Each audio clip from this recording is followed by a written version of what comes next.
So in the sixth and final lecture on magnetism, we're going to look at the magnetic response of metallic systems.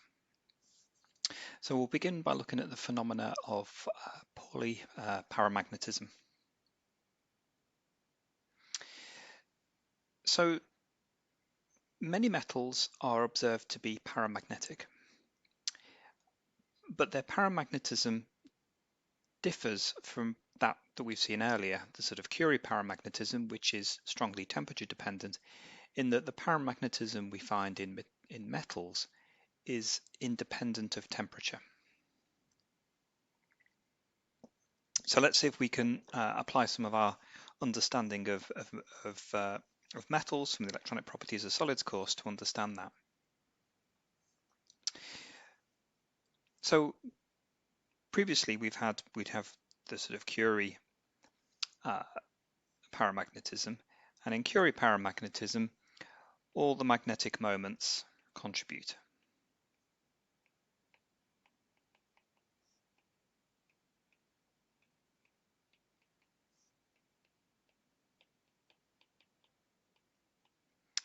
Okay, so if that was the case, we would say that we would have that chi would be equal to the number of moments per unit volume, mu naught, mu b squared, because we've got a set of electrons and their magnetic moment from the spin is mu b, and that would be all over kT. So that's what we'd expect for the susceptibility if each electron acted like an independent magnetic moment.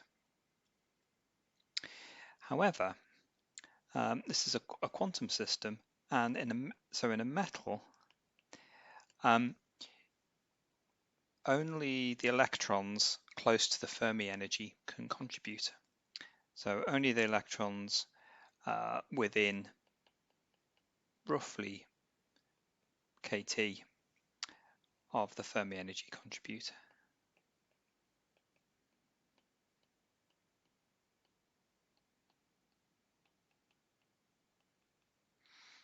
Okay, let's just pop that on a little graph to make it easier. So if I was to look at, say, this is the occupation factor.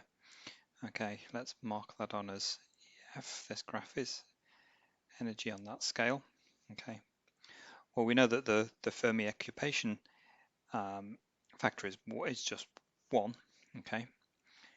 Until we get up to the Fermi energy, and then we get this sort of tail like this. Okay, and what we've got is a width here that is the order of the Boltzmann constant times temperature. So this is very this argument is very similar to how we talked about the heat capacity. So remember that if we looked at the heat capacity of a gas of electrons, it was significantly less than the classical value, because most of the electrons can't change their quantum state. Okay, so they can't store any energy. It's only those within kT of the Fermi energy that are able to respond and store heat.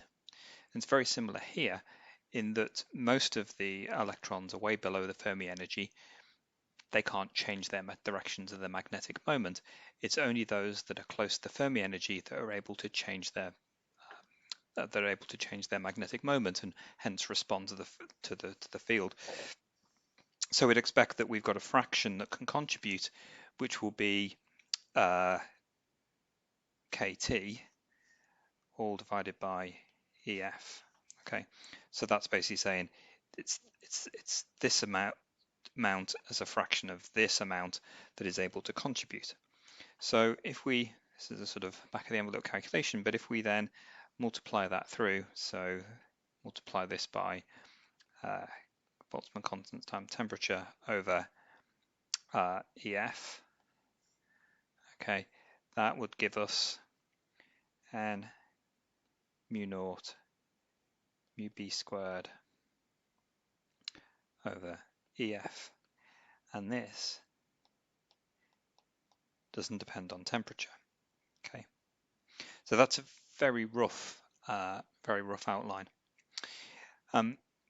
Okay, that's the same thing written out slightly neater. Okay, let's look at this in a little more detail. So we're going to consider the free electron gas. And I'm just going to sort of sketch out a picture of how this works. We could do a much more, given the formulas we've got for the free electron gas, we could do a more accurate calculation than the one that was on the previous slide. But actually, if we did that, all we'd end up with is the same formula, but a factor of 3/2 out the front.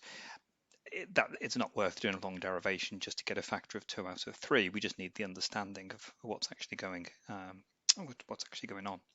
So remember, in the free electron gas, we've got the density of states varies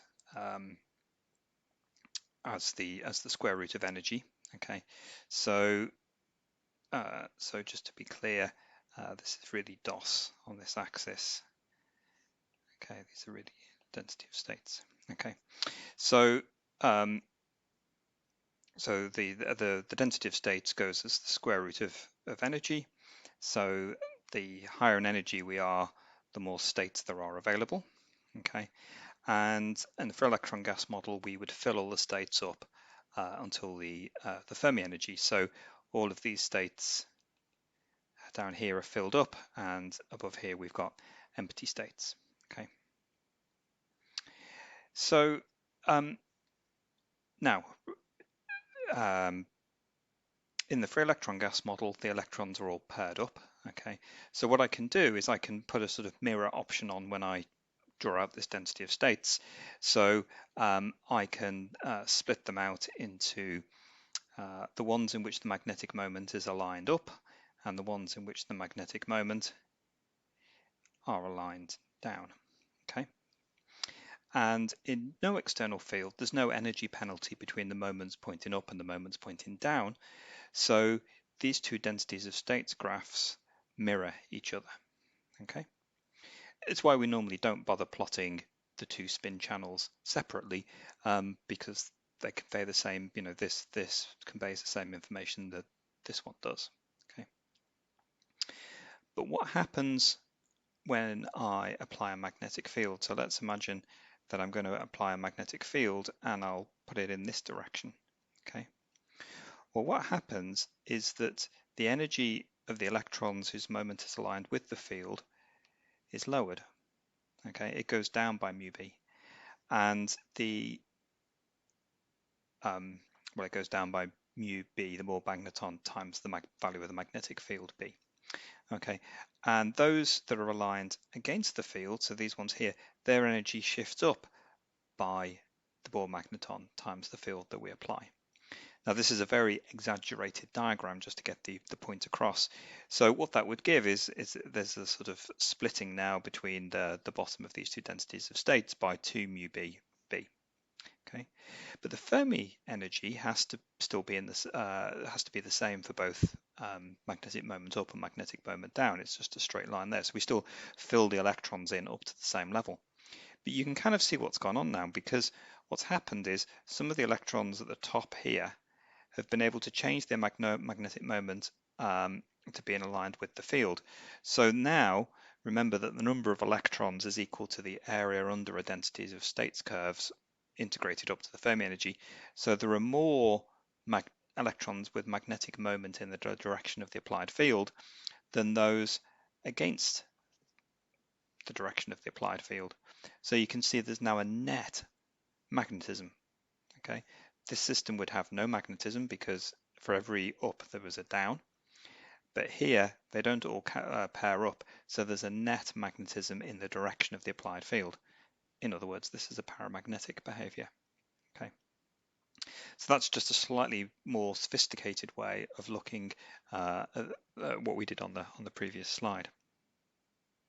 Now this isn't the whole story for the magnetic response of metals, because remember we have to take into account the diamagnetism of the electrons. Okay, they're still, the core electrons in these materials, they're still able to respond diamagnetically.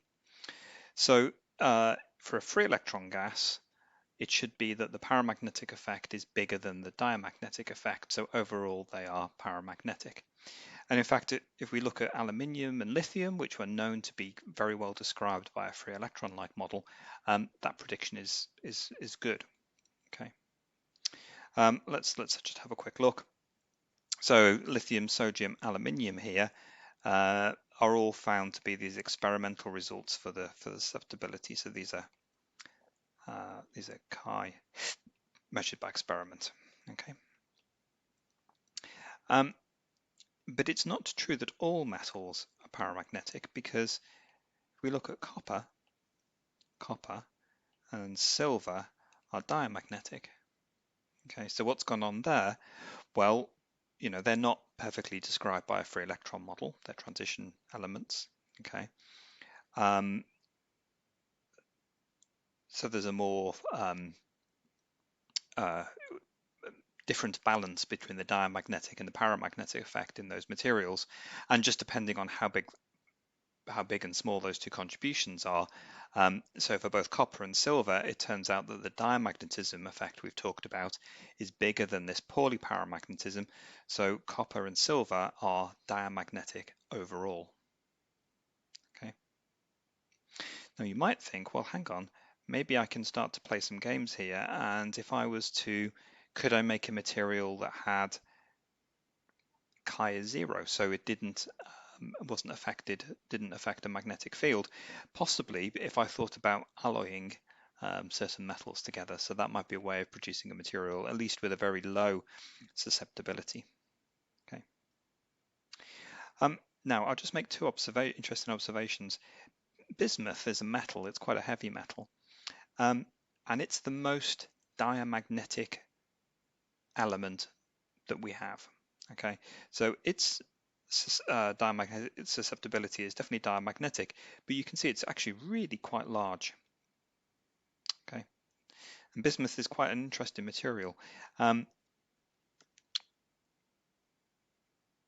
There are some nice, in the same way that we saw the paralytic carbon floating above the magnets, you can do the same with samples of bismuth.